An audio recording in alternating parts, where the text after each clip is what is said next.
They've been busy. Well, I know, it's just, I didn't realize that you guys fed on that because I asked Chris and he said, oh no, that would be great. Okay. And I just know that our local electrician. Oh yeah, electricians particularly. I scared me. I think that scares me. And then also Normally it gets quiet. You've lost your power. I know. Good evening.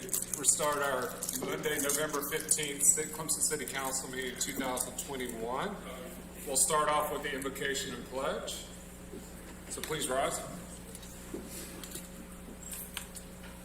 You're welcome to join me in prayer. Loving Father, thank you for allowing us to come together today to discuss our community needs and working together for the betterment of our city. Help us to listen with good will and act with conviction and character. Finally, help us to treat all with dignity and respect our differences to make this life better for all. Amen. I pledge allegiance to the flag of the United States of America, to the republic for which it stands, one nation, under God, indivisible, with liberty and justice for all. All right. So the next we'll do a proclamation for Arbor Day, and I'll read that. It's December 3rd, 2021. I've got to bear with me here. Whereas in 1872, Sterling Morton proposed to the Nebraska Board of Architecture that a special day be set aside for planting of trees. Whereas this holiday, called Arbor Day, was first observed with the planting of more than 1 million trees in Nebraska. Whereas Arbor Day is now observed throughout the nation and the world, whereas trees can reduce the erosion of our precious topsoil by wind and water, cutting heating and cooling costs, moderate the temperature, clean the air, produce life-giving oxygen, and provide habitat for wildlife. Whereas trees are a renewable resource, giving us paper, wood for our homes, fuel for our fryers, countless other wood products. Whereas trees in our city increase property values, enhance the economic vitality of businesses areas, and beautify our community. Whereas trees, whenever they're planted, are a source of joy and spiritual renewal. They are now, therefore, I, Robert Halfaker, Mayor of the City of Clemson, do hereby proclaim December 3rd, 2021 as Arbor Day in the City of Clemson, and we urge all citizens to celebrate Arbor Day and to support efforts to protect our trees and woodlands. Therefore, I urge all citizens to plant trees to make sure we promote the well-being of this and future generations. In witness whereof, I hereunto set my hand and have the cause of the Great Seal of the City be affixed this 15th day of November 21. One other thing I did want to add, that we have a special day on December 3rd at the Green Crescent Trail. I'll go ahead and put that announcement as part of this proclamation. That's at 1 o'clock. That will be coming out. It's already been announced on the city website. So keep that in mind. At 1 o'clock, they'll be planting the trees at Clemson Elementary. So actually at the Green Crescent Trail Bridge, right next to Clemson Elementary. So keep that in mind. December 3rd, 1 o'clock. So now we'll go into our regular items on the agenda, and I'm going to turn it over to Councilmember Smith to talk about public session. Good evening to everyone. Hope you all had a wonderful day. This is our public session time. So if you'd like to make a comment to the council, this is your opportunity. And it would be anything that's not already listed on the policy and action agenda items already. So if you have something you'd like to say, you have 3 minutes. You can come up to the podium. We ask that you give your name and your residence and be able to sign in as well and provide that information. And if you're online, you can call in at 653-9886. We also allow individuals to send their comments through My Civic app, and I don't think I received anything through the My Civic app. So this is your opportunity. Are there any comments from the public? Welcome. Good evening. Good evening. I'm Rivers Stillwell. I'm a lawyer from Greenville. I represent the gentleman who owned the property at Kiwi Trail. It's a little bit, I'm in a quandary. I don't know if I'm on the agenda or not. You have an executive session. I don't know how many lawsuits Mr. Logan represents you in. But I just wanted to say, and I'm not going to speak to the three-story limit. I spoke to you last month about that it pretty clearly wouldn't work for our property. But I've had some very good discussions with your consultant, Matt, long discussions. And I just wanted to say I represent the guys who own the land, not the guys who want to build on the land. And they want to sell this land. That's what they want to do.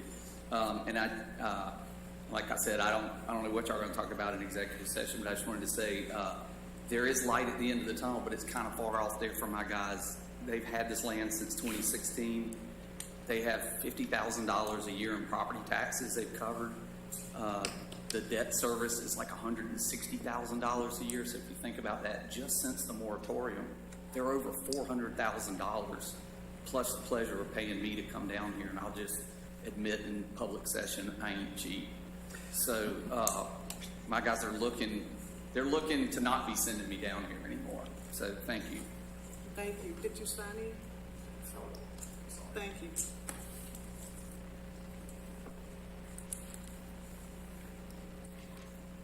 Any other comments?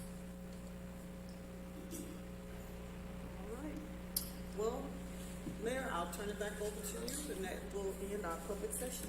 Thank you very much. The next item is the approval of minutes from November 1st, 2021. Would somebody like to make a motion? Okay. Second. Thank you very much. Any further discussion? Not all in favor, raise your right hand. All right, passes unanimously. We'll move into reports and discussion agenda items. The first is to discuss the formation of a new housing and committee life committee, and that's Councilmember Fulmer. Shannon, would you mind coming up here and helping? And Shannon. So we should have had Shannon. Yeah, Let's just yeah, that's Shannon, fine. too. Shannon's the brain behind this outfit. So, what we are talking about doing, I think y'all all know that I've been really a champion of affordable housing and everything. We've been working on that. And this would be establishing another board or commission, I guess for lack of a right term, to work on the various housing issues within the community, to obviously include affordable.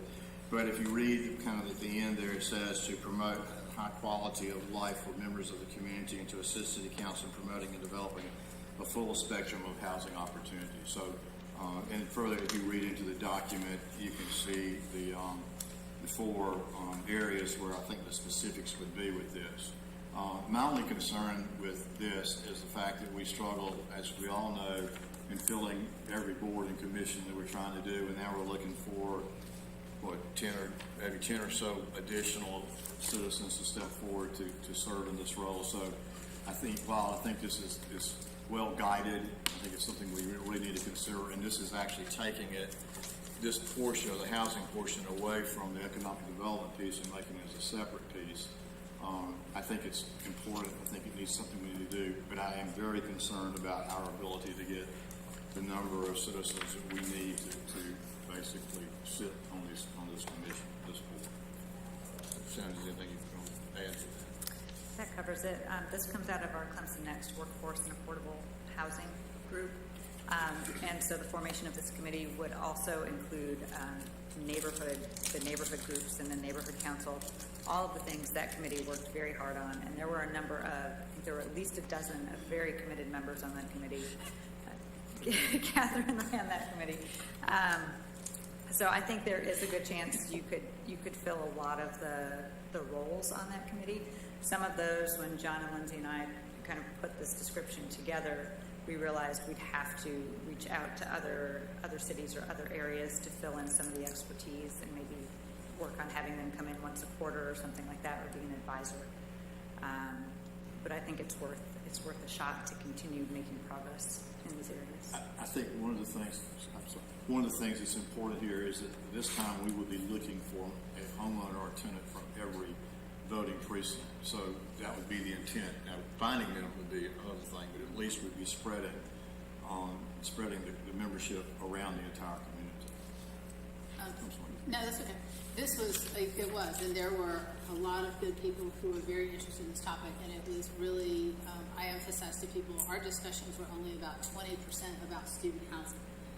our conversations were about neighborhoods and preserving neighborhoods and what people wanted to see in the future. So there were some really good people on there, and I think as we get the word out, we'll be able to reach out and fill the commission. So, Shannon, I just have a few quick questions. You thought you First could of all, leave. this is wonderful. This really, I love what you're doing. This is great. Just very quickly, and this might get a little bit of John's, can the professional people be retired people, or they have to be actively involved in that profession right now? It sounds the way it's written, they have to be involved now, but it might be easier to find, if it was open to retirees, that they could fill those slots. It does not matter. No, I don't think it matters. No, We need to I- rewrite that. No, I don't think it matters. I mean, looking in the mirror, retired people would be wonderful as far as I'm concerned. So that's in favor of retirees? So anyway, that wasn't clear, so I think it might help. Now, the voting aid would be the ones that are representing precincts, or is that, so that's who the voting, I don't know if I saw that in or not, so it would be the precinct The people. voting members are the ones that represent the different districts within Clemson. And I don't think, John, you have any problem recruiting from the precincts, I really don't, the voting districts, I think that would be easy. And the final thing, though, I assume then, if a person moves from that precinct, they lose their seat, right? And the seat has to stay with that precinct, not with the person. Yeah, I think that's something We we really have to work out. hadn't thought that deeply into it. Yeah, and just to fine tune, it might be worth putting in there that Okay. the person has to continue to reside in the precinct Right. to maintain the seat. But I think this is really good. Any other questions? Thanks, Shannon. Thanks.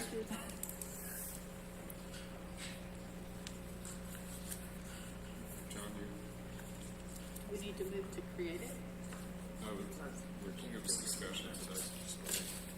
Are you good? Yeah, I'm good. Okay, just making sure. All right, we'll go to our next item, receive a public art plan, from the Public Arts and Culture Commission from Jen Phillips.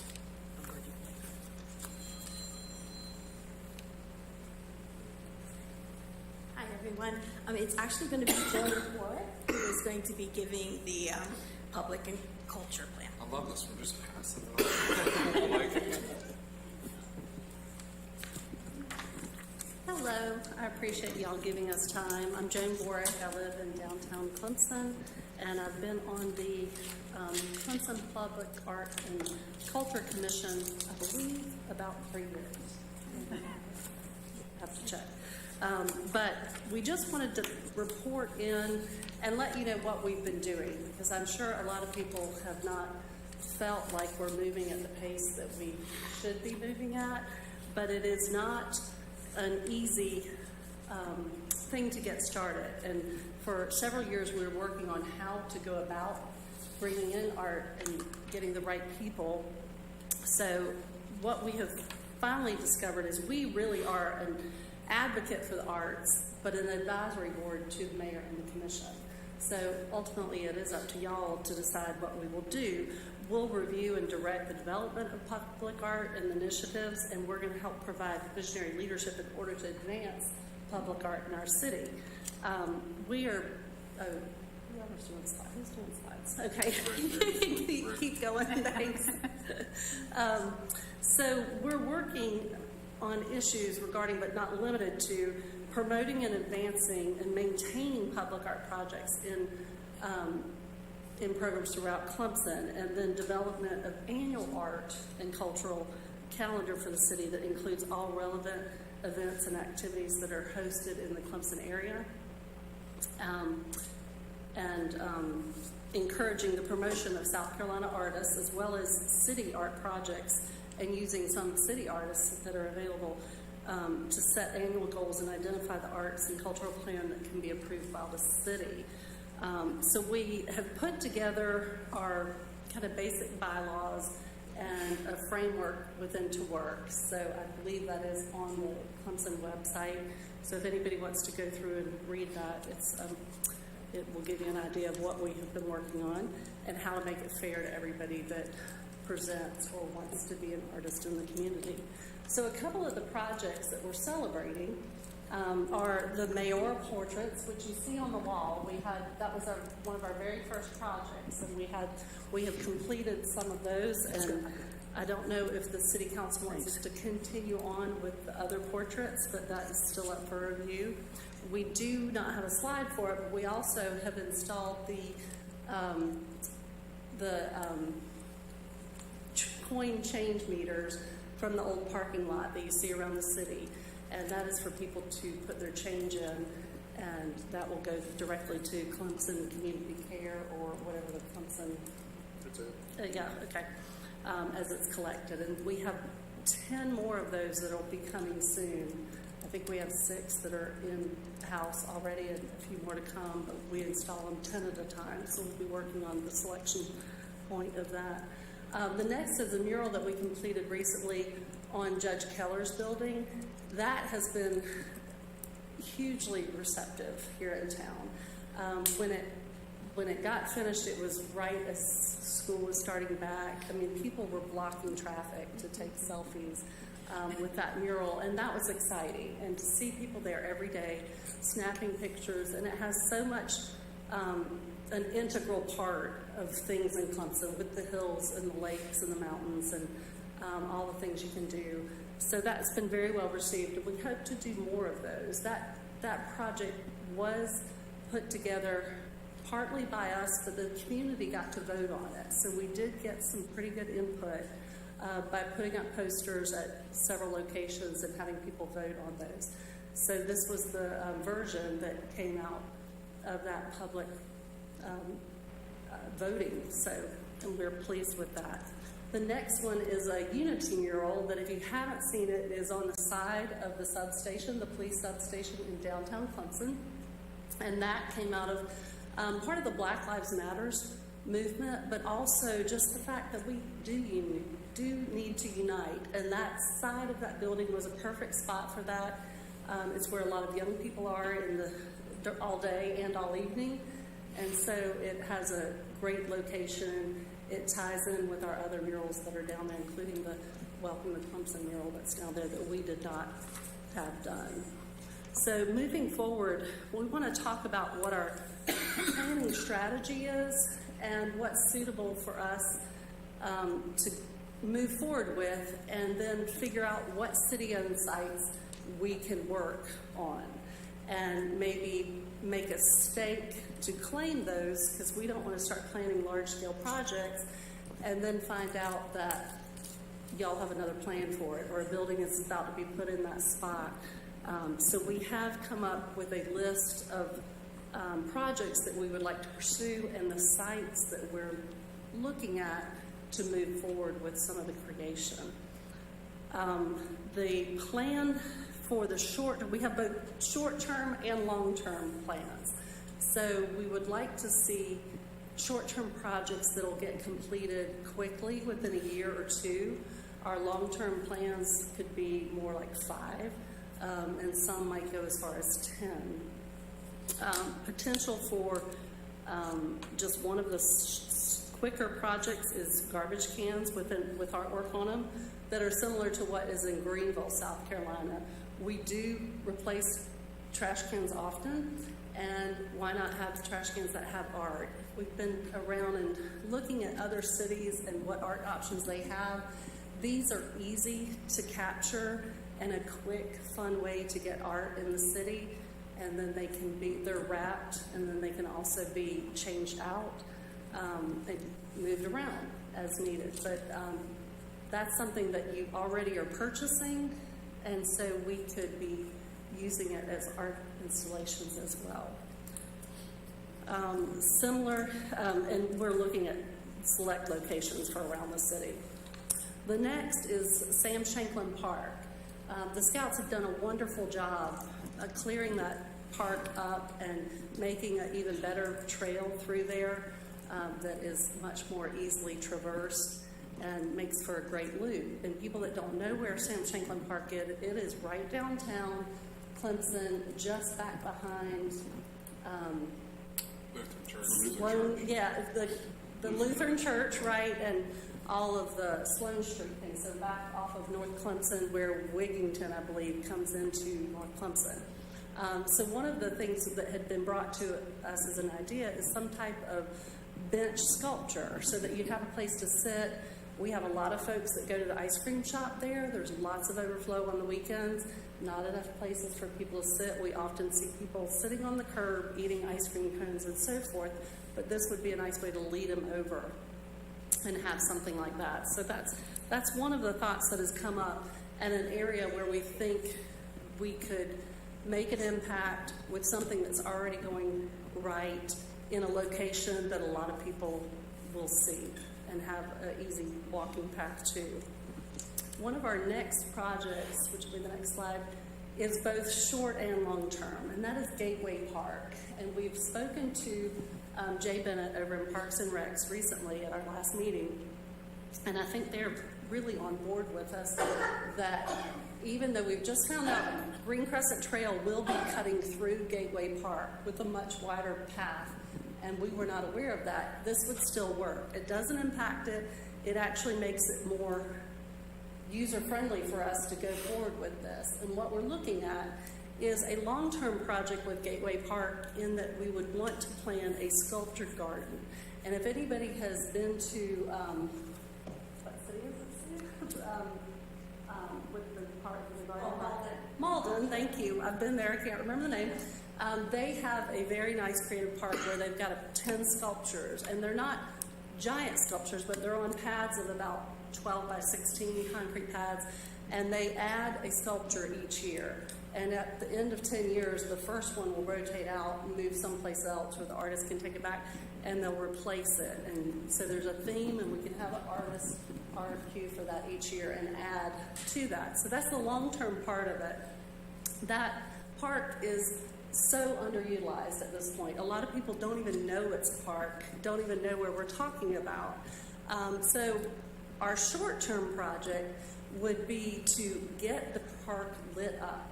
There have been so many great installations of lighting and these glow pop-up art exhibits in Georgetown and other locations that are doing, I think they're Raleigh and a couple of places in North Carolina.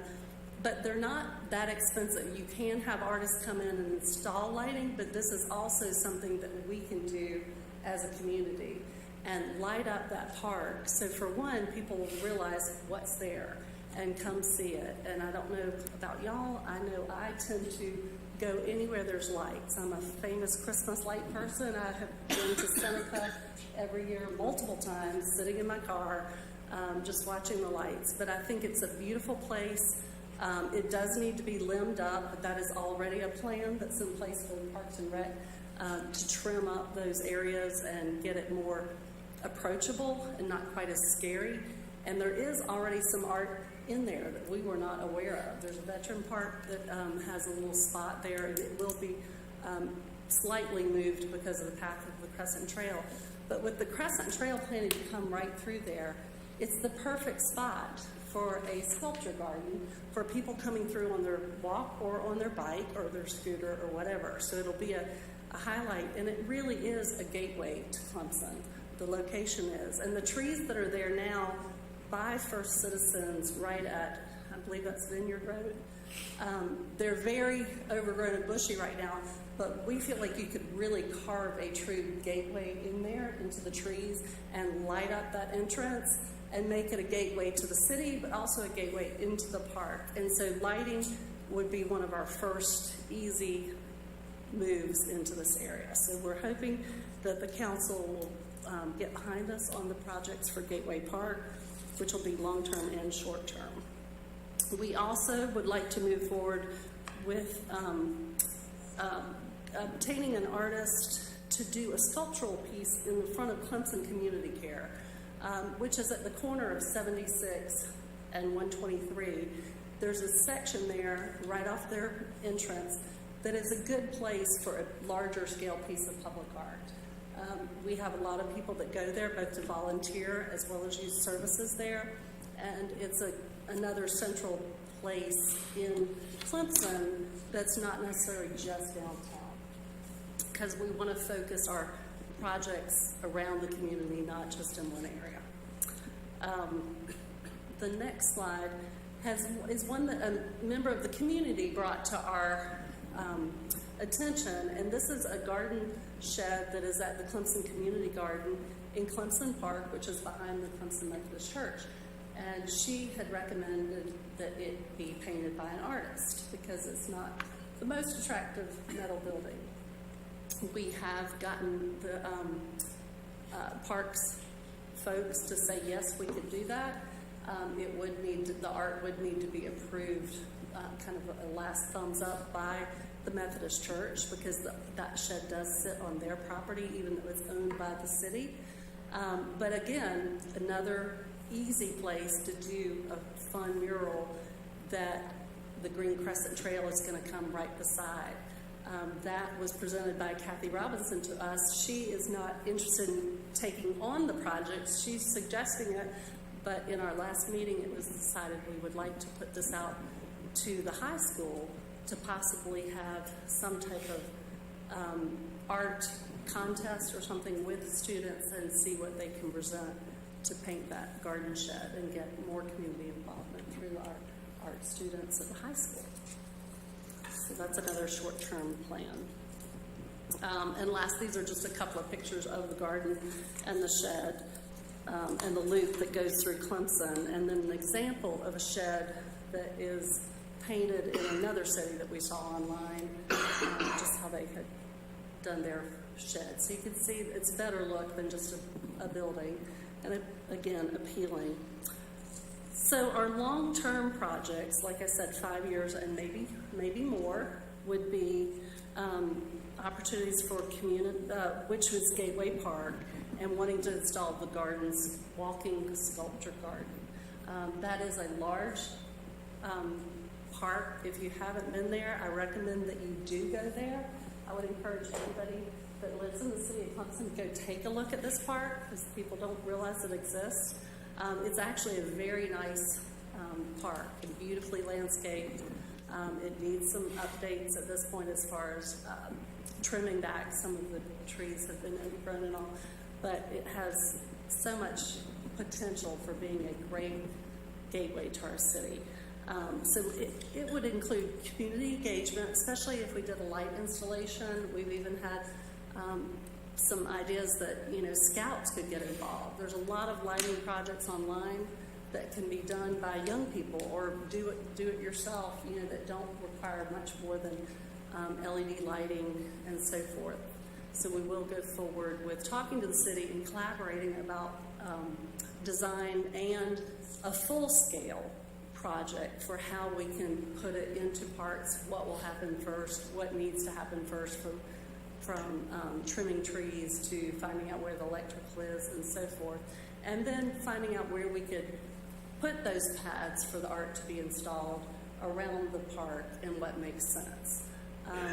So I was told by our city manager that we do have the capability of doing that all in-house without having to hire an expensive group to come in and plan a landscape layout and engineering design of how much weight could be on what area or where the power is coming from.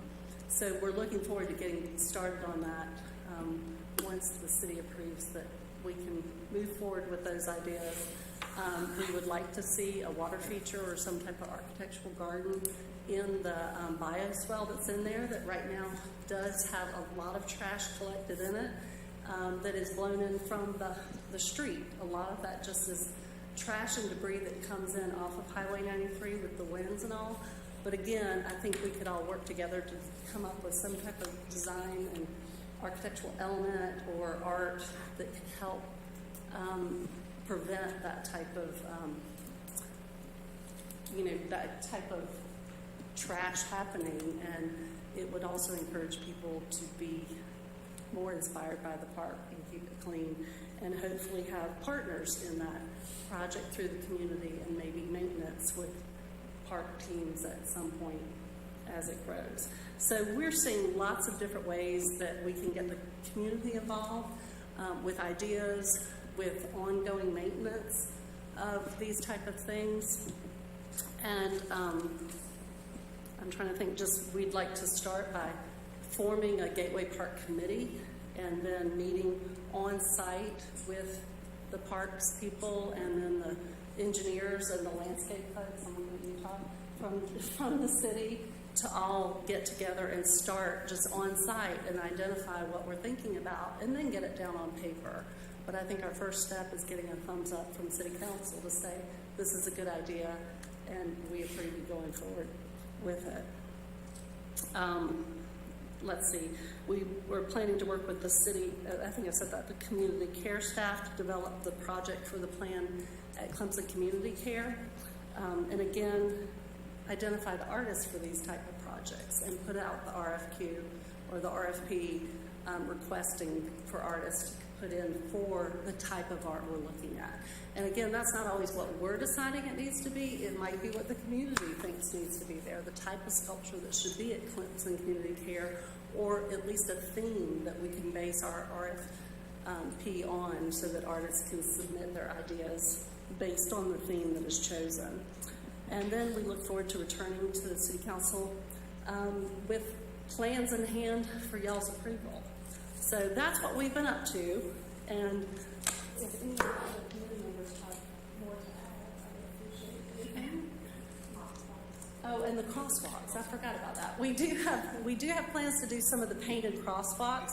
Again, that's a quick and easy win. One of the ones we think is necessary is across from the Catherine Smith Plaza where the fountain is over to, I believe that's J.C. Park. A lot of people don't even realize there's a park down in that swell down there because it just gets lost in some of the landscaping.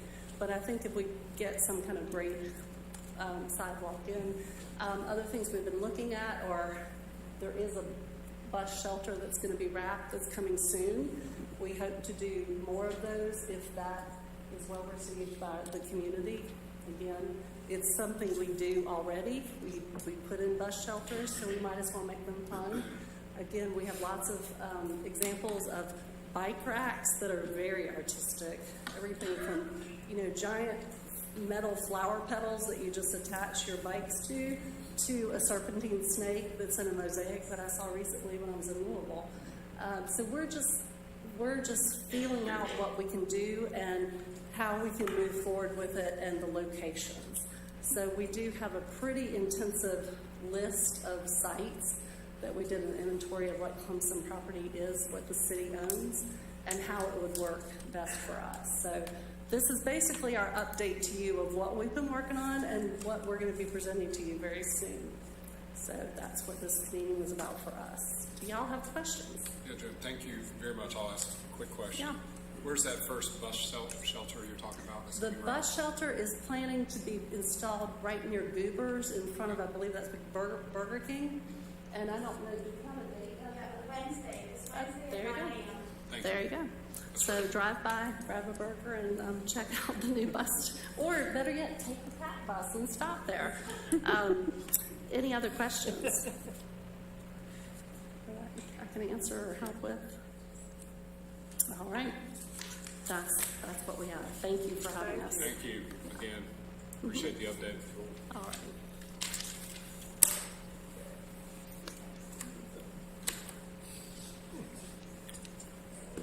All right, so our next item is to set public hearing dates for R7 lot coverage maximum. Todd? Good evening, Council. Your Planning Commission has been busy and productive and has advanced 2 ordinances and a resolution to Council, which would require public hearings. The first 2 items are ordinance changes that requires a 15-day advance notice, and those 2 changes are lot coverage for the R7 district that you recently created, and the second ordinance change would be to add in various parts of the ordinance and the land development regulations where currently a single staff member has a right to waive certain standards, to put in a kind of a check and balance and have 2 people assigned to that. The first available date for that would be December 6th. I believe both could be done in the same evening. So that would be one date to set.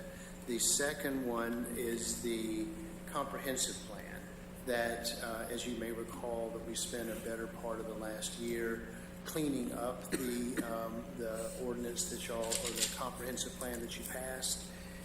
There were redundancies, there were numerical numbering errors, some grammatical errors, and just generally cleaned the document up. And the Planning Commission approved that at their last meeting and passed a resolution. That one requires a 30-day advance notice, so the first available date for that would be December 20th.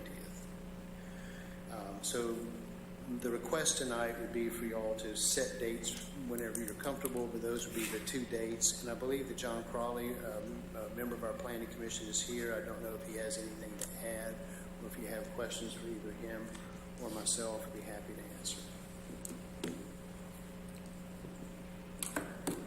Any questions? If not, recommendations for December 6th, everybody good at 5 o'clock? Is that what we're suggesting? Because there'll be two, or 5:30? 5:30 would probably, I think, be okay for both of those. So 5:30 on December 6th, and then for the comp plan update would be same 5:30, December 20th? think so. Okay. Yep. I would suggest the comp plan's a big deal. That we not do it December 20th, just in terms of maximizing public participation. And, since it's 5 days before Christmas, is there a reason not to delay that to the January meeting? Is there a rush on it? No, this is not there's no time-sensitive nature to it, Fran. This is an elective thing. This is not a required thing. We're just, so there's no urgency. If you felt like you wanted to move it to the January meeting, that would be fine. We just couldn't do it before the 20th. I just think maybe January would be, I'm not saying a lot of people would come anyway, but I think it just is a better idea to have it. The 20th is going to be busy, yeah. Based on that, that sounds, very logical. You wouldn't want to do it January 3rd either. It's true. Because that's right after a holiday. So I'm looking at the dates, probably the Tuesday, January 18th. Be right after Martin Luther King Jr. Day. Not to make life more complicated, but that is the launch of the sesquicentennial celebration. Oh, that night. Okay. So we can do one at 5 and then do the public hearing at 5:30.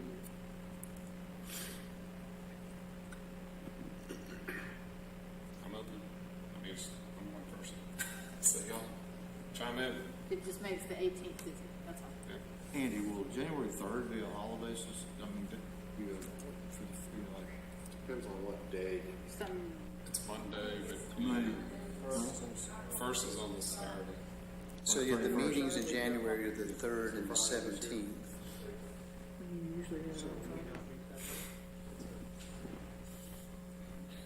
Depends on if it's Saturday or Sunday. Yeah, could be the January 4th too. It's Friday. Friday before. The first is a Saturday. Honestly. Well, so, could we, so when is the city off, Beverly? this is the 31st. Friday. We're not off Monday. Okay, not Friday, on- December 31st. Okay. So we can do it. We could do it the 3rd, Let's do it. but I just said that we're coming back from Holidays still. same thing, same logic, what I you mean, just what does said. the 18th entail for the 150th anniversary kickoff? We're just I know you don't want to we're make gonna it do slow. a reception and an announcement and have some music and have people say yay and, What time? we're gonna do it at 5:30. But we can move it up. We could actually move this. I'll do this before that. That's what I was gonna say, we could do this at 4:30. Okay, I'm good with If that. does 4:30 work? Yeah, 4:30, that's what we're doing. So Todd, 4:30. 4:30 for the comprehensive plan On January 18th. on that's a Tuesday. Yes, sir. I'll be late, but I'll be there. Okay, great. Thank you. Thank you. I think we're all set. Appreciate it. All right. Next, Andy, staff reports. I think you and Beverly have. I'm just going to say that tomorrow and Wednesday, I'm going to be tied up pretty much exclusively with development strategies, preparing for these workshops. Encourage anyone that you can get to listen to you to come out tomorrow at 5 o'clock to the Art Center. And then also, just because you attend one doesn't mean you can't attend the other on the next day. There'll be a presentation at both workshops, but the one on Wednesday will be more of a drop-in. set up primarily for more one-on-one interaction with the workshop in the middle of the day. Andy, what time is the presentation tomorrow night in that 5 to 8? I imagine if it starts sometime around 5:30 at the very beginning end of it. Gotcha. But I don't want it to be too early because people just get off work, so we have. Right. Because I know, like, balance during that that. drop-in on Wednesday, it says that they're going to present at 12. Right. So 5 to 8 tomorrow, you think they'll present 5:30, 6 o'clock? 5:30, 5:45, somewhere in there probably. We're probably just going to kind of take it, and I have a feeling we'll know when it's time. But it's not going to be right at 5 o'clock. Okay. But if you want to see the presentation, noon on Wednesday is Right. definitely a presentation, and sometime probably 5:45 tomorrow night, they'll have a presentation. But you can drop by, and they will be there to tell you about the ideas and the different, kind of scenarios that they have laid out. So Wednesdays at Nettles Park. Yes. Is the presentation the same both times? It will be the same presentation. And they're going to be presenting their first preliminary scenarios based on the information they received from the first workshop and presenting those and giving feedback on those designs. That's all I have, Mr. Mayor. And then I know Beverly had something. Thank you, Andy. Beverly, you were going to mention something. Yes, sir. Roots Across America, another invitation for that. It's on the 18th, Saturday. There's actually 3 presentations there. One at Memorial Park, Memory Gardens at 10 a.m. and Old Stone Church at 12 and Mayoral Cemetery at 12. The 2 there at the same time, obviously, both. So they asked that at least 2 of you would be at each. So we'll coordinate that. So that they have a representation of each one of those. Is what they're involved. There's also a coupon on the reads. They said be sure to take a coupon off for Joe's Pizza. That's just a little obvious thing. And I'm not really sure how it's set up. I've never been to one of those. It's impressive.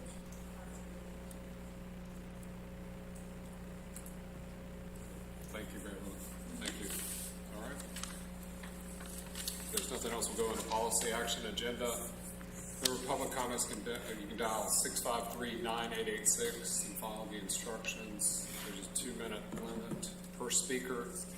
We'll first go into item A, consider first reading of ordinance for proposed map amendment to rezone a .49 acre parcel located at the intersection of Berkeley Drive and Old Greenville Highway at Cambridge Creek from R20 to RM3 multifamily district.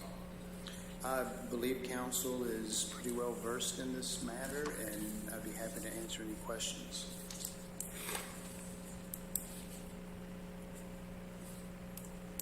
Any questions for Todd? Well, if somebody wants to, you can have a question for Todd, and then someone can also make a motion for the. I have comments on this. Okay? That's right here. Thank you, Todd. Would somebody like to make a motion? I'd like to move that we consider a first reading of an ordinance for proposed map amendment to rezone .49 acre parcel number 4054-12-97-0375 located at the intersection of Berkeley Drive and Old Greenville Highway at Cambridge Creek from R20 single family district to RM3 multifamily district as presented. Second. We have a second. All right, now, further discussion. All right. So, first, let me start by saying I looked at the development of Cambridge Creek, and it's nicely done, to be honest with you, compared to what it could have been. So it's not a specific comment on that. I think you did a good job. I don't support this for 3 or 4 reasons. I think this is not a good time to be upzoning. Just as a principle, the notion of moving up in density, taking for what's going to happen over the next few months, we get one more request. I don't see any strong rationale for doing this. I don't see any rationale for doing this. I understand that there's some sense of income from it. again, a profit, that's fine. I think there's some sense, I think in Togger, it's an island surrounded by similarly zoned places, but it's really not a walk on Saturday down Berkeley. And really, Berkeley is a very residential street, and that lot is, the address is actually 101 Berkeley. Now, next to it is a PD, I think, certainly at that point, but it's a very residential PD. It's Fillmore Estates. So it really is not an island. It abuts directly on the residential area. I think the other thing is that to me, we're going to start getting more and more requests like this over the next several months. And I think we have to have a strong metric to evaluate things. And I think in this case, in all, my metric will be, is there a valid reason for doing this that fits well with our mission and vision? I just don't see it. Even the rationale that was provided merely says it's an island and I'd like to develop it like the rest of the places to develop. I just don't think that's a strong enough argument. And the notion that it generates money for the city is certainly valid, right? But I think if that becomes our metric, every decision, if it's based on value, financial benefit to the city, that means four stories is better than 3 stories. 5 stories is better than 4 stories. So I don't think that in itself is a compelling argument. Not that it's irrelevant. But I think in this case and others, that piece of land is a message piece. I think the message has to be, this is not the time to be upzoning unless there's a really solid reason for it. And I just don't see it. And I think the mission and vision that we passed, where we start with basically our vision, I guess you call it, is not that we bring in maximized income. It says the City of Clemson is committed to providing services that are accountable and accessible, governed by sound professional and ethical principles in order to preserve and enhance superior quality of life. We will be recognized nationally for our excellent quality of life for all residents, exceptional core city services, our sense of community, and our emphasis on key values, and the list of the 10 values.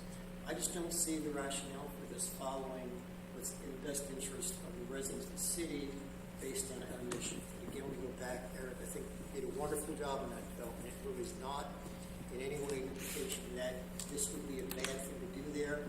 I just don't see a strong enough reason to upzone and start a process as we go into the next year that starts with a philosophy that is not based primarily on the meaning, the mission, the vision, the value, even with financial benefits. So I just don't see it. I don't think that piece of property should be rezoned. I haven't, in the request that was sent to us, I didn't see a valid reason to do it. I think we have to hold ourselves to a high standard if we're going to be upzoning property.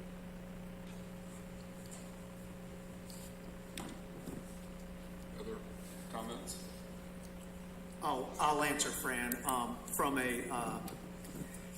From a zoning perspective, this isn't, this looks like infill zoning to me that makes sense. This is a postage stamp sized lot, and that zoning makes perfect sense in the context of what's around it with PDs that are a dense single-family home development and then a commercial development, the other PD around it, before you get to lower density development with this piece of property. So this is not, calling it an island that we're going to rezone to something else probably isn't the right way to say that. This is an extension of existing zoning onto a very small portion of land that abuts it, that makes the most sense, and that's why I'm supportive of this. From a planning and zoning perspective, I think this would be based in solid zoning, thoughts about how zoning should go. I agree with everything Bob said. I supported this the first time it came before us, and I still feel like it does. It abuts in. I'm not going to repeat everything he said, but even when I take it further, go across the 4-lane highway into the retreat where there's more dense housing over there and Walmart's, to me, this feels like it fits. It ties very nicely with what's already there now. When we first looked at it, everything wasn't already there, but now it's built out and this ties in well. I support it, but I also believe that Eric will. I was concerned concerned about where the height would be with that building as far as on that particular corner, but I believe that Eric will treat it correctly as it should be done.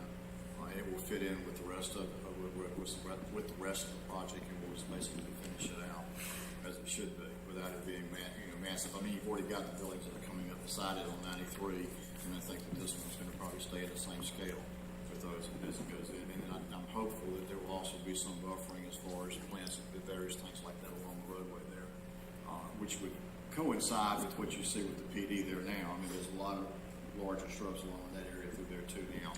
So I think with that in place, I think it would fit. But I don't think it's going to be, I was worried about the size, but I think if you look at the way the parking lot's laid out there now, I've been over there several times, if it levels out with that, I think it will be along the same scale as the other two that are under construction right now.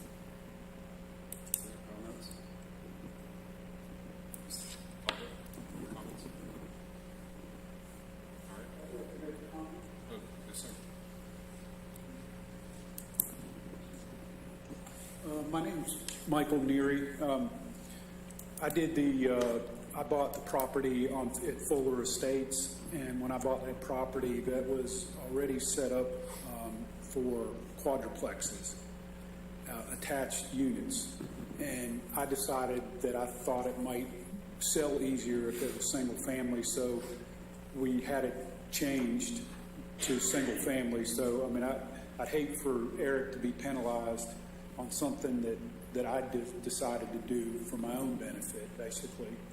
So I don't know if y'all knew that was attached to begin with, and I made the decision to detach it. So I don't want to mess him up for something I did.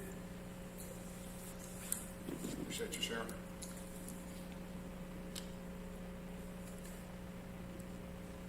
All right. If there are no other comments, we have a vote. All in favor, please raise your right hand. Any opposed, please raise your right hand. Okay. Move on. I think, Beverly, you got that? Okay. All right, we'll go to the next item is item B. It's consider first reading of ordinance to allow residential by right development and permits mixed-use structures as conditional uses in the C and CM districts with the existing ban on residential development CP1 and CP2 continued unless done as a planned development. Come on again. This ordinance was recommended by the Planning Commission on October 11th, and a public hearing was held on November 1st. And it's before you tonight for a consideration of a first reading. This ordinance was prompted by various sources, which included members of the Planning Commission, members of council, and members of staff and property owners. But the objective of all was to provide some sort of path forward for our commercial districts to have a by right residential option. And as a reminder that in its simplest form, by right means that it doesn't require a vote from either the Planning Commission or council. And as this recommendation was developed, that there were two premises that were kept in mind that were important and how it informed what you have before you. One was that the council has agreed to look into the various catalyst areas that came out of the strategic plan that was presented last November. I think there are 8 or 9 in there. And council has already begun a detailed look at the uptown catalyst area. And that while council has certainly not agreed on what the outcome will be on any of these things, that council has agreed to consider each of those catalyst areas. With that, assuming the council was going to look into these areas and help determine what the most appropriate standards were for each of these areas, that this ordinance is not intended to be the end-all, be-all. It's expected to change as council deliberates further on these issues, but it did offer a reasonable path forward while these catalyst areas are examined. The proposal before you is simple. that it would allow mixed use in C and CM, but limit it to 3 stories, and that the residential option through a planned development process still exists, and that the recommendation is to continue to eliminate or to leave out mixed use in the CP2 and CP3 districts, with 2 exceptions. Obviously, they can go forward as a planned development, and for properties that have access to 2 arterial roads, that they would be allowed to have mixed use, again, at the 3 stories, and also as a PD. So it's fairly simple on its face, but it came about through a fairly arduous process and a lot of debate on the part of staff and Clemson Next and the Planning Commission. And with that, I'd be happy to answer any questions you may have or try. Questions for Todd?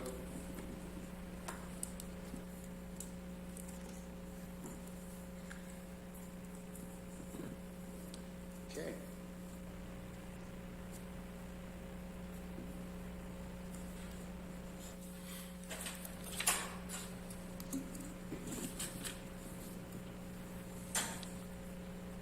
Somebody would like to make a motion?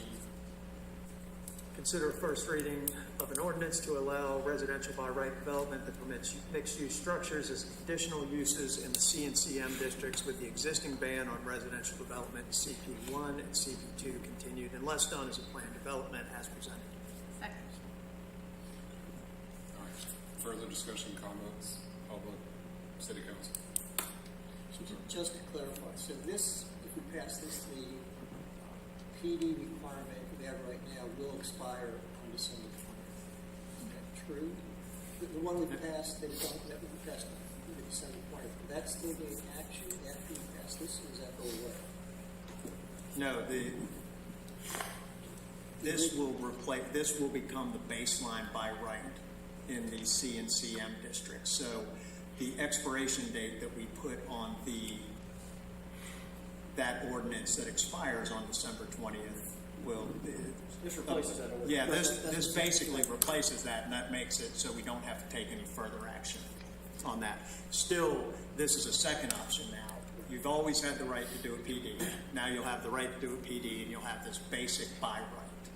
So Then what we're doing next is the Clemson Next, Uptown Next, can potentially, as we begin to look at catalyst areas, we'll have an overlay that will potentially add additional by right for those districts where those apply.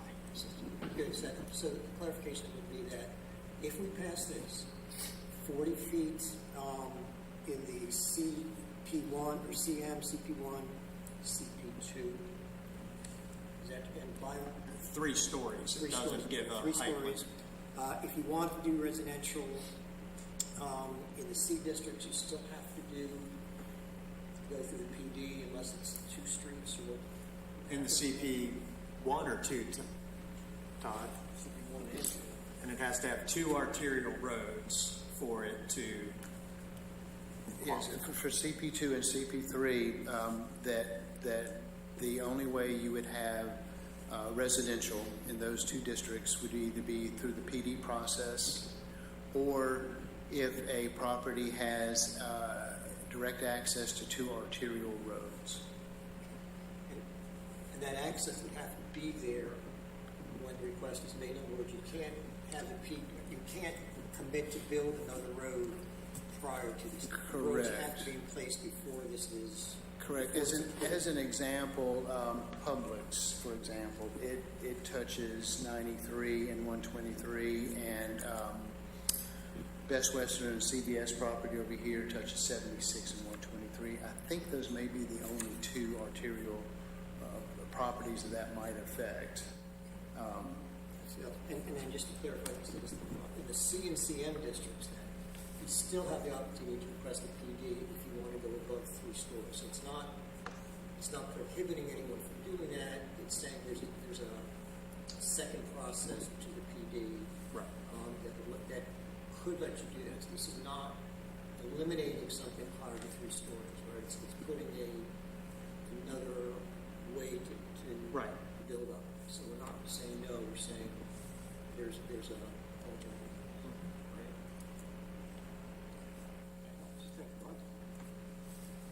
I'm also going to defer that question to Mary just to confirm what you just heard. I didn't hear anything I objected to. Okay. All right. Robert, I think as the ordinance is written, and Bob is correct, that's what, all the rights that y'all passed before, that they're all still in place. We are adding, in addition to that, a by right option.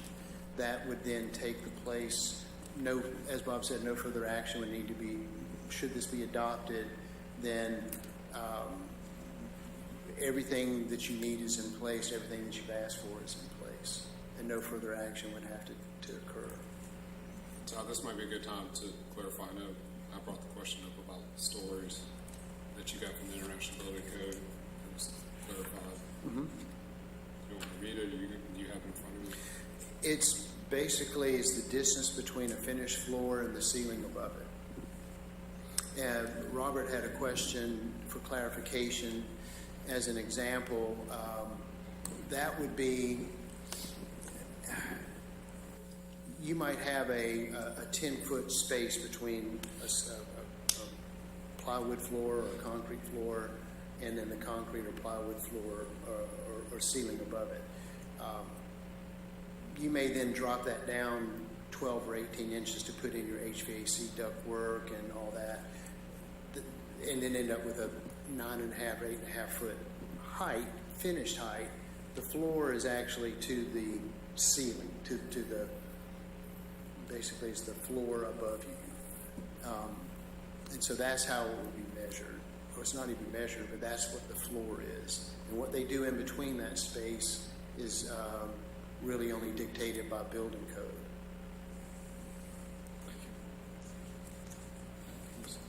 So I like this. I like the way it's written. I think, and I'll look at John because he was involved, I think it does address the reason we had a moratorium to begin with, people's concern with density. I think this is a step in terms of addressing what people wanted us to address. So I feel good about that. I think it still provides an opportunity for building the PD process and what's stated. So I think it's solemnic. It really isn't compromised. I think it was very fair and addresses issues without being really. I just want to add though one thing. This is still a bridge to what comes out of Clemson next and what comes out of the ordinances and zoning that may come out of that. So who's to say that even looks like this at the end of February or the 1st of March or whatever the case may be. We all need to understand, I mean, everybody's hung up on the fact, oh, this is the end. I don't see this as the end at all. I just think this is allowing opportunities should somebody choose to come forward right now to do it. But, I mean, I would like to hope, I mean, we've been talking about December 20th. John and I particularly have been beating that to death. And then we've been talking about how long it's going to take to do everything beyond that. But I anticipate things looking different than this when we come out of this, whether it be, sometime in February, whatever the case may be. So we're talking about 120 days max, or thereabout. Yeah. And I do think there's a step. I mean, I know I said from the very beginning, I thought we need to have some sort of by right component. It's inappropriate, in my opinion, to just strip that away from people. I think this goes a step towards restoring that. I feel like there's room to go further, but I'm willing to kind of go along this far just as a step towards it. One, to see what comes out of Uptown for that overlay district, the catalyst area, and what we may want to do. And that also perhaps gives us opportunities to revamp this for the other areas that aren't in that yet, because one thing that comes to mind is in the way things were set in the past, Tyler can correct me if I'm wrong, but for example, there was a 40-foot height with an additional setback, you might have to go to 50. There were ways to incrementally change things. I see something like this, because there's 3 stories, sounds good, but if they're all 12-foot ceilings, we're back almost practically a 40-foot building or something already. So we don't have the density from the housing as far as a mass structure. So it's a step. It gets some by right in there, but I do think that we will need to refine this, to move it, probably give some more in some areas, perhaps taking some. It doesn't address, and this may not be the mechanism for addressing it, but ways to deal with the vacancies, whether it be through incentives or requiring developers to put a certain amount in for the commercial areas to finish that out. So, you know, I'm happy to see us moving forward, but I agree with John. I think we've got to keep that moving down the road. Yeah, the idea is that the catalyst areas and overlays will do some of that, and then as that develops, if we see that we need, there's areas that aren't included in a catalyst or overlay, or we think that it can go further, we will have that option. But I think this is a step that makes sense right now to, again, provide another path, and again, give us the time and space. And for me, the bigger issue is that without getting into some things that we have to think about with some of those policies you're talking about, whether they go in zoning or they become other ordinances and policies to deal with the commercial space, it also gets it to a scale where we can be more confident that the commercial space has to be a viable part of the economic model for those developments as well, and can't necessarily just be seen as raised crawl space underneath a bunch of beds. So that for me is a bigger issue, and why I think this scale of 3 floors is a good step. And you still got the PD process that can go beyond that for something creative that you might have that might fit in with the mission and vision and values that we adopted. Other comments? Public?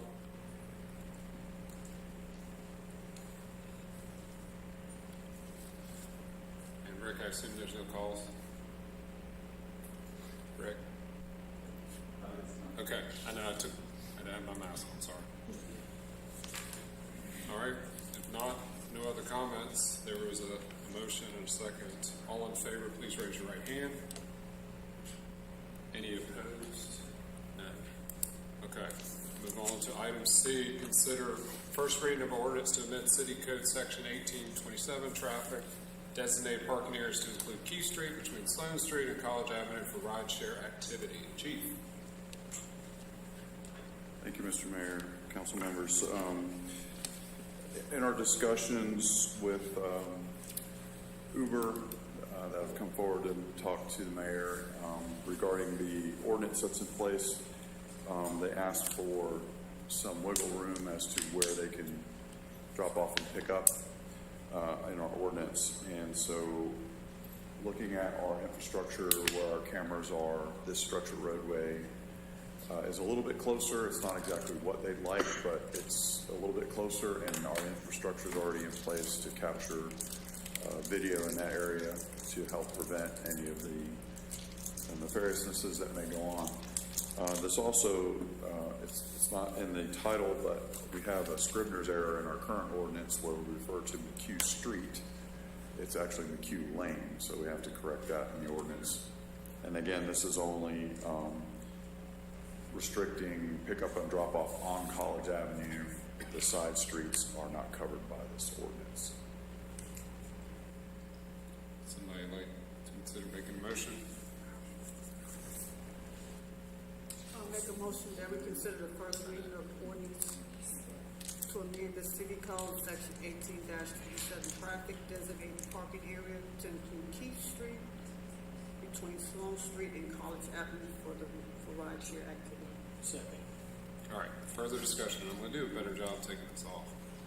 I haven't been doing as well tonight. Any comments? Anyone? Okay. All in favor, raise your right hand. All right, passes unanimously. Next, we consider first reading of ordinance to amend Section 15.5 Economic Development Advisory Committee. Lindsay. Thanks for closing the door earlier because there was noise. I think you did that. And then you opened back, or you tried. I was going to close the door. Yeah, I saw that. So thank you. I thought it would be better to just let him get out really quick. Yeah. So help me get out. Anyway. Okay. Last council meeting, I was up here and we had a discussion item about revamping the Economic Development Advisory Committee ordinance. The changes that were suggested during that discussion have been made to the ordinance, and that is what is attached to the agenda this evening. In the first paragraph, you can see that it was amended to include if open positions are posted twice and we don't have 5 qualified electors, that you may opt to go with 3, and that when appointing members, you may opt to look for diversity in business representation. So those were the 2 adjustments that were made to the adjusted ordinance that I presented 2 weeks ago. That's what's before you tonight. Do you have any questions? Questions, comments for Lindsay? Thank you, Lindsay. Would somebody like to make a motion? Make a motion to approve first reading of an ordinance to amend section 15.5 Economic Development Advisory Committee as presented. Second. Okay. Further discussion, comments from anyone, phone calls? Okay. All in favor, please raise your right hand. All right. Passes unanimously as well. Next will be consider first reading of ordinance to amend City Code Section 264 Police Advisory Board. Chief, you're back. We're going to have to put this in chronological order. He's a ping pong ball tonight. Very simply put, the Police Advisory Board, one of the members is, in our current ordinance, is a high school student at Daniel High School. With this this prohibits someone who is not a post-secondary student in the city of Clemson that is not attending school at Daniel High School from being a member of the board. So we're asking to change the definition so it gives more opportunity for others to participate.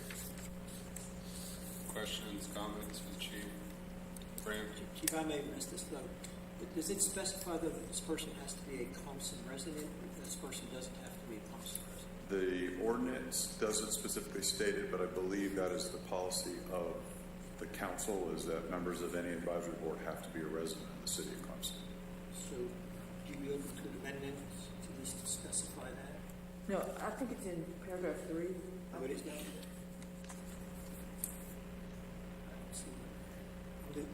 My copy says each person. Mary, see, I haven't been doing it, so then I'm going to tell Sorry.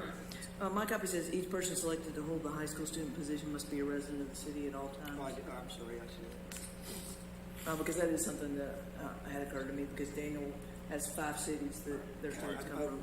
So full disclosure though, the second position, that is a Clemson University student, does not mandate that they are a Clemson resident.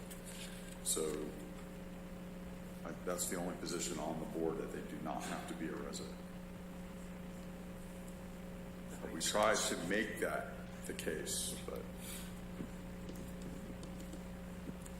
We have other committees that we have, like business owners in the city that are not they're residents. not residents, but they own a business in the Correct. city. So there are, I wouldn't say exceptions, I mean, they're just, it makes sense, they own a business in Clemson. I think the committee that was just mentioned may have a member on the board that is not a city resident, so. Yeah. There you go. Other questions, comments? All right. Thank you, Chief. All in favor, raise your right hand. See, I'm just jumping right in. All right. Thanks, Chief. Would somebody like to make a motion? We kind of know how this one's going to go. Somebody like to make a motion? I move we approve the first reading of an ordinance to amend City Code Section 2-64 of the Police Advisory Board composition to appoint and change a Daniel High School member to a Clemson resident currently enrolled in a secondary school program between the ages of 15 and 18. Second. All right. Further comments, discussions, and if you change your, no, I'm just kidding. I can't say that. Don't do it. All right. All in favor, please raise your right hand. All right. Thank you. Proper way. So, all right. Next, we're going to talk about consider, if we have it on here every time, item F, consider repealing, amending the ordinance requiring face masks at indoor locations, schools, preschools, kindergartens, and daycares within the city. Andy, do you have any further comment? Okay. And I know that you've gotten updates. One update I did share was I got it from the school district. I shared it with Mary and I shared it with you. I know I just get it to you right before the city council meeting. We'll get it to everybody, but it came from the school district of the current cases, quarantine. The numbers are much, much, much lower, thankfully. So if we can share that with everybody. I don't know if everybody gets that from the school district. Some may, but I know I did. I do. I have 2 kids. the school district, hence I get it. So if we can, you'll send that out, that'd be great. But unless anybody wants to make a motion, okay, we'll move on to other policy items. Consider approval of premium pay for essential employees during COVID-19. Tracy?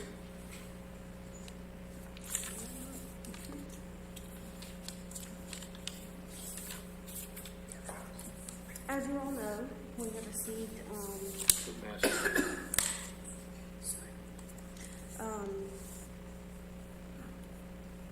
funds from the fiscal recovery funds to help with a multitude of things, and one of those being to help us compensate those employees who had to be here, who had to work, who exposed themselves and potentially their families during the COVID-19 pandemic. That being said, went through all of the positions that we had and employees that we had.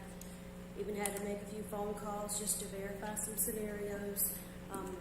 Once we did all of that, we were able to recognize 147 workers who put themselves at risk. So with that being said, and the money that we had allotted total, we're proposing to give those employees a one-time payout of $1,150. So that's a total of $169,000 for those employees. And we had the option of adding it to their pay or doing a one-time pay, and we felt that the best thing was to do a one-time payout for these employees. So that's it. Do you have any questions? Did I miss, did you tell everybody where the funding's coming from? Fiscal recovery funds. That's what I mentioned. Yes. Okay. Make sure I heard that clearly. Thank you. All right. Any questions, comments for Tracy? Somebody would like to make a motion? I make a motion to consider approval of premium pay for essential employees during COVID-19. Second. Further comments, questions? All right. If not, all in favor, please raise your right hand. All right. Passes unanimously. Thank you, Tracy. Again. Consider a change order to the amount of zero to the contract of the police station rehab and expansion. Nathan?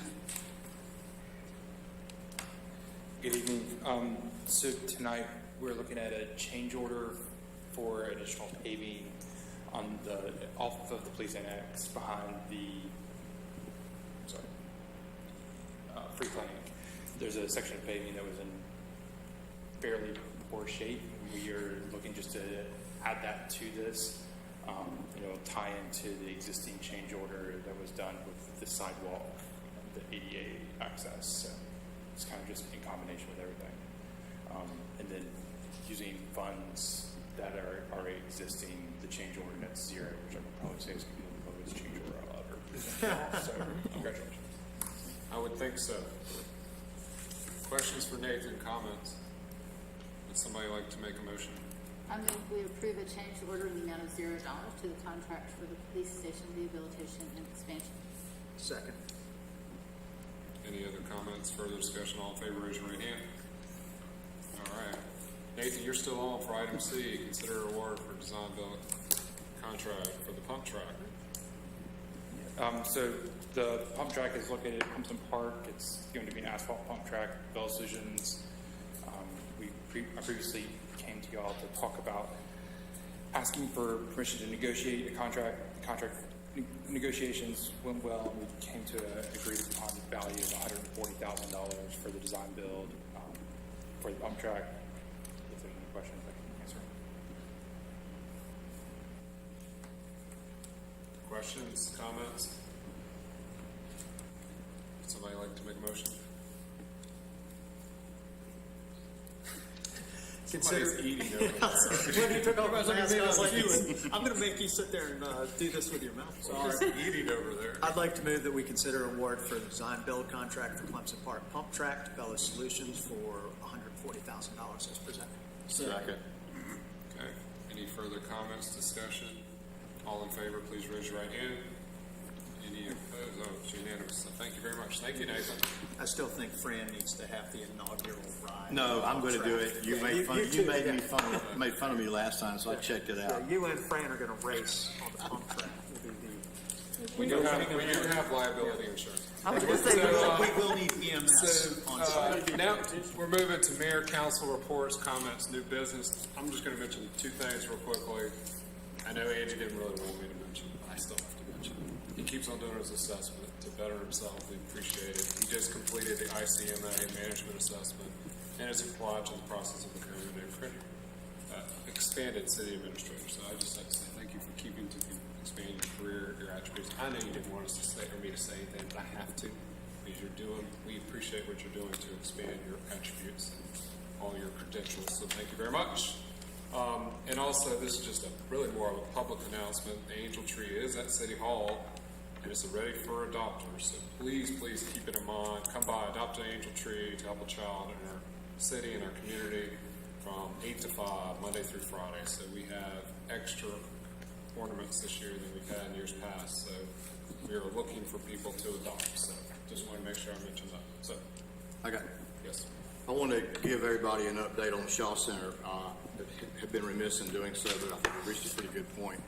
So there are two things I want to. There's a video that was put together by actually one of Ken Robinson's graduate students that's going to be shown at the Funders Forum in Atlanta. Adam Arger is going to actually do the presentation. So let's look at this. It's roughly 2 minutes.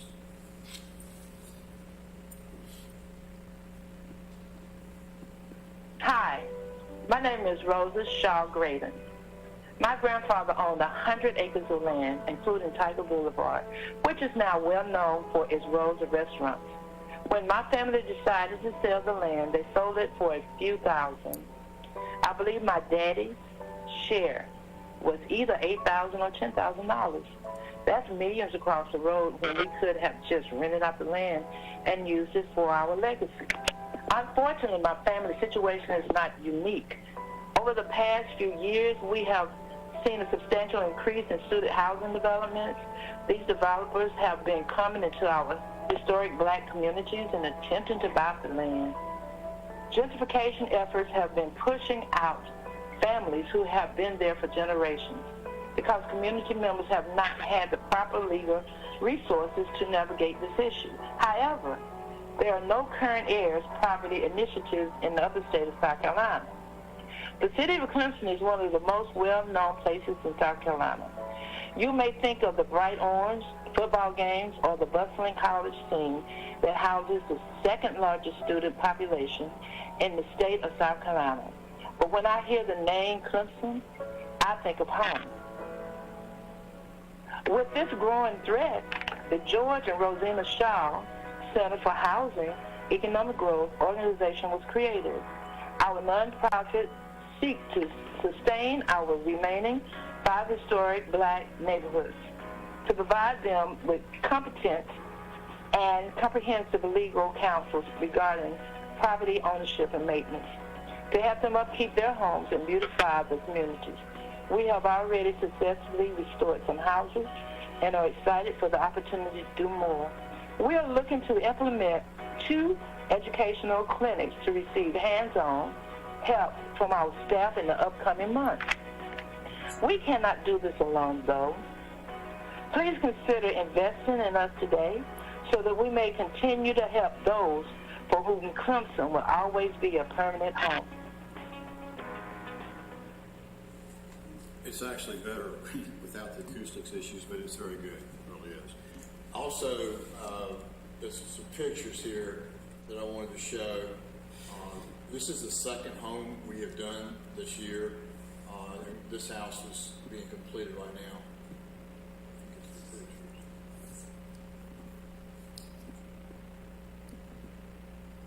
This particular house, we installed 7 windows. We worked on the floor up underneath the house. Of the picture you'll see here now. I know Robert laughed about it. Also, we did gutter downspouts on the front of the house. And while it doesn't show in the picture, we took, she had using window air conditioners, we actually took and bought her a bigger air conditioning unit we mounted it in the wall versus in the window, so she won't have, it's actually right here to the right of where that right window is, where that went in. So you can see the windows. We got lucky on those windows. We got them from Lowe's.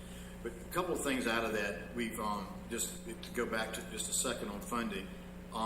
We have received 2 grants. We've received one grant from the Clemson Community Foundation and another grant from the All In Foundation. We obviously are in beginning where we are now, and I think when we ask for grants going forward, we'll probably get more than we've gotten this year. But what we have been fortunate in is the fact that we've had some of the churches step up. So the house that you're seeing right here, this particular house was, the repairs to this house were funded by University Lutheran Church.